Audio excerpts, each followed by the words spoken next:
Oh, hey everyone, how's it going? So today we're going to be installing an amp and subwoofer. So you might be wondering, why would we want an amp and subwoofer in our car? Doesn't that just add weight? Well, some people like music and some people need some extra bass in their music. So I like to keep it kind of like good driving experience. So while I'm driving, I like to listen to some music. So let's get into it. What parts are we going to need? Alright, so here are the parts. Subwoofer, amp, wires. They sell this little kit online that basically comes with all the wires you need for the setup. This is an amp.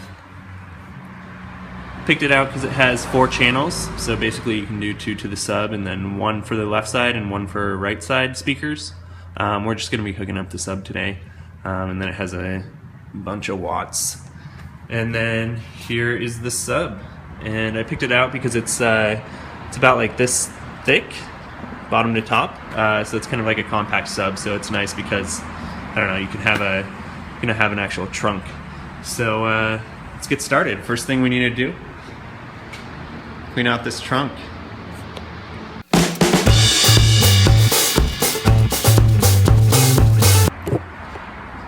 All right, so the trunk is all cleaned out now. Let's check out the amp and figure out exactly what wires we need. So I know there's kind of there's a power wire and there's a ground wire. So the power wire has to run up all the way to the battery, and then the ground has to connect to somewhere on the frame and ground out. So one thing I'm just worried about is where those wires actually connect into the amp. So we're going to check that out now.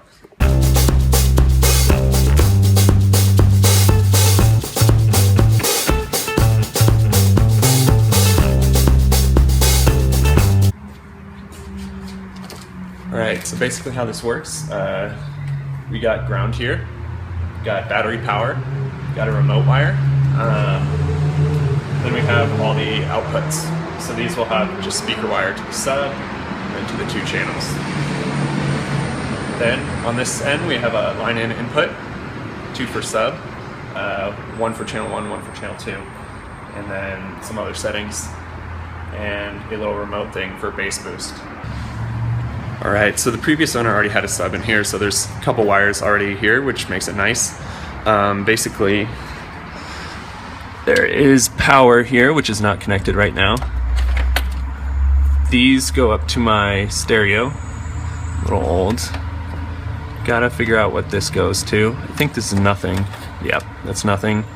And then this blue wire, I believe, is the remote. So, start hooking these wires up, and then after that, there's a little screw for a ground over here, and I left that hole there when we installed the Dynamat just for that. So let's go. Let's open up this stuff. Requires a little Allen wrench.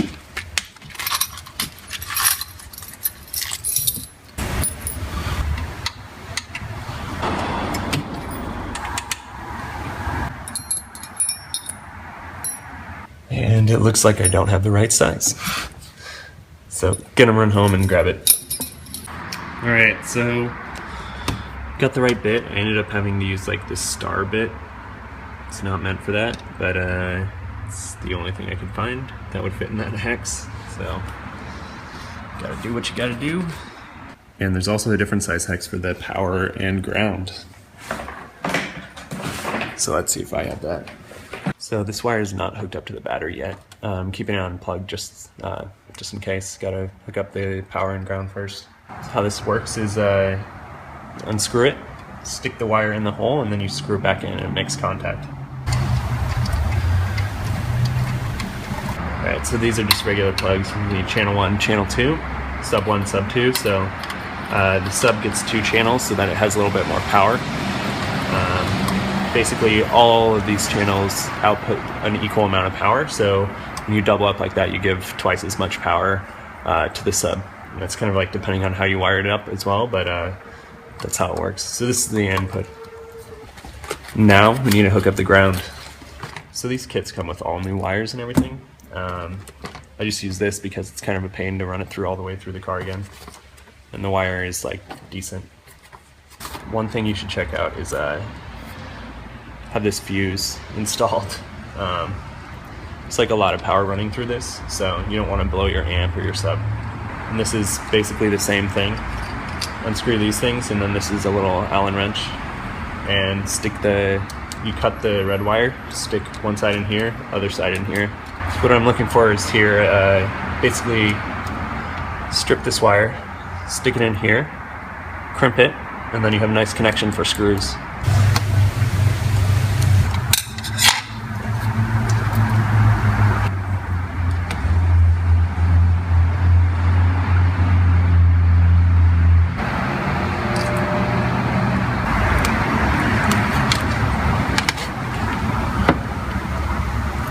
Basically, you stick the wire in the hole, and then you use kind of this area to crimp it.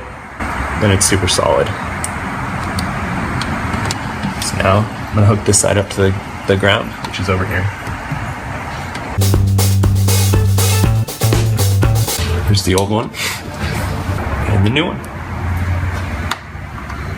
So one thing you want to do is make sure you sand this down so that it gets a good connection, or a good connection, and that there's no like paint or anything or rust in between this and the frame.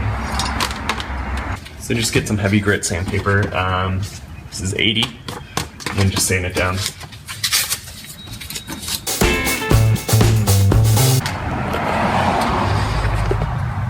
Nice and shiny.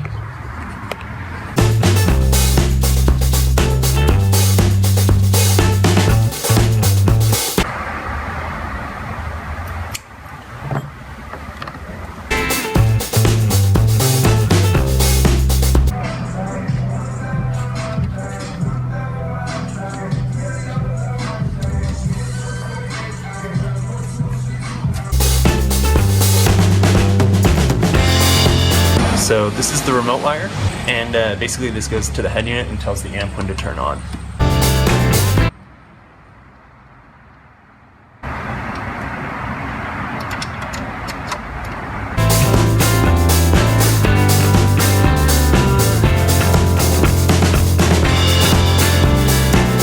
Alright, so now I'm going to hook up the power cable.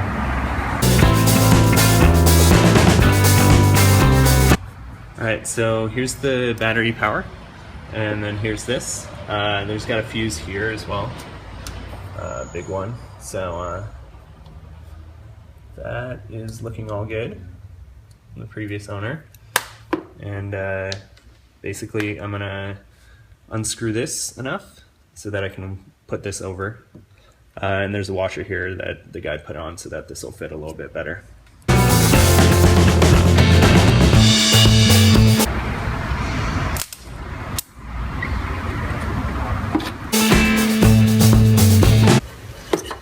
Alright, so that's that, nice and solid.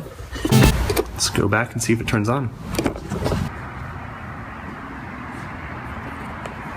Alright, so I think there's some wiring in the head unit that we gotta do. I might not have hooked up the remote, and I know I gotta plug in those two inputs as well for the sub. So let's go check that out first.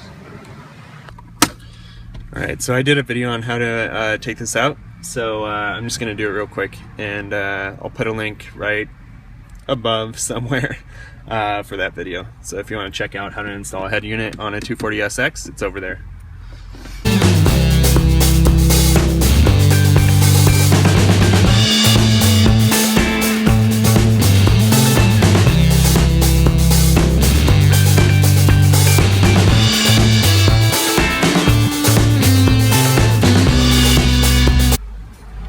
Alright, so this system remote wire, I've never really wired this up before just because it has that tape on it when you get it, but you hook this up to, I mean, in this car it's blue and white, but this is the remote that goes from here all the way back there.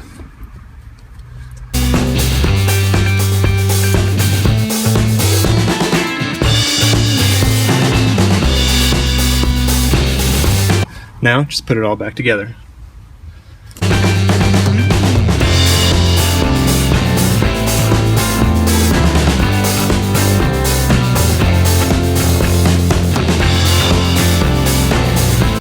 Alright, hopefully that did something. Got everything back together now, And let's see, throw the camera back in the trunk so we can see that little power light on the amp, and then see if we're good to go, and then hook up the sub. Alright, so after it not working for a while, I undid all the head unit again and looked back there for the remote wire, and I found the blue wire that we've been hooking up here just chilling back there. So apparently the owner, or the previous person who installed the sub, just ran their own remote wire all the way back there and didn't use the factory stuff, which is cool. I think you have to do that to bypass the stock amps anyway, but that's why you should check before you have everything hooked back up that your stuff's actually working. So we'll check that now.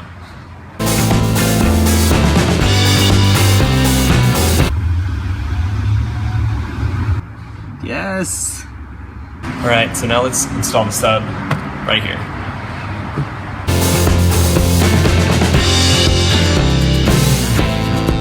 Alright, so the sub is pretty easy.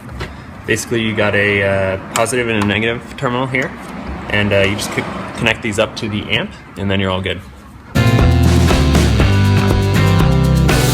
Alright, so these wires on the amp are almost exactly like the ones on power. So same thing, you just stick it in, screw it down.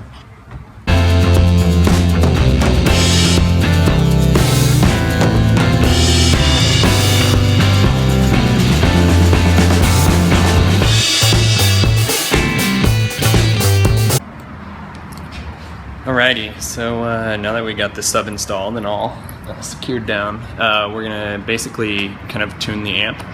So first let's take a look at the knobs and see what some of them do.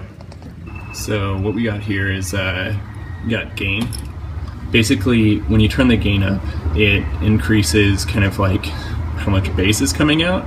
We will start it at the smallest, and then we can turn it up until there's kind of like distortion on it. And so we'll be testing that with just doing a 40 hertz sound, basically, or tone, and then turning the gain up until we hear a distortion. Once we hear the distortion, we'll just turn it down a little bit, and then we'll be good to go. What low pass filter does is anything. So right now it's at 200 hertz. So anything anything more than 200 hertz, the sub will not play. So generally, bass and things like that in music is around like 80 hertz. So we start it all the way up just so that it's not filtering anything out. And then we can turn it down to get just the part of the music that we want. Phase, not super sure what that does. So to start, we are going to go in and turn the head unit to like 3/4 of full volume, and then play the 40 hertz tone through it. Then we will adjust the gain from there.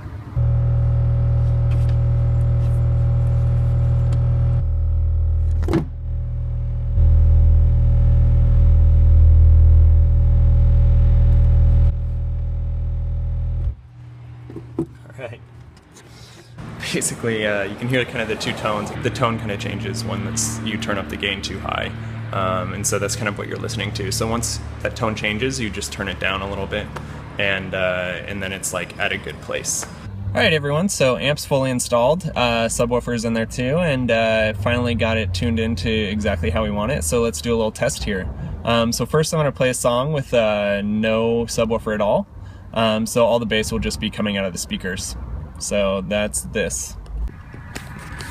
Alright, so now we are doing a test of the subwoofer.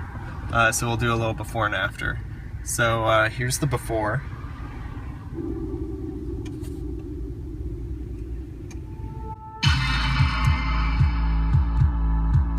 So you can hear some bass, and it's basically all through the speakers. So now we're going to turn on the subwoofer.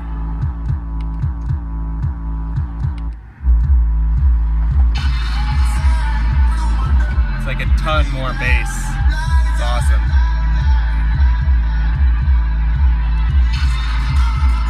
Alright everyone, thanks so much for watching. Hope you enjoyed it, and hope you, I don't know, it's helpful at all in the future.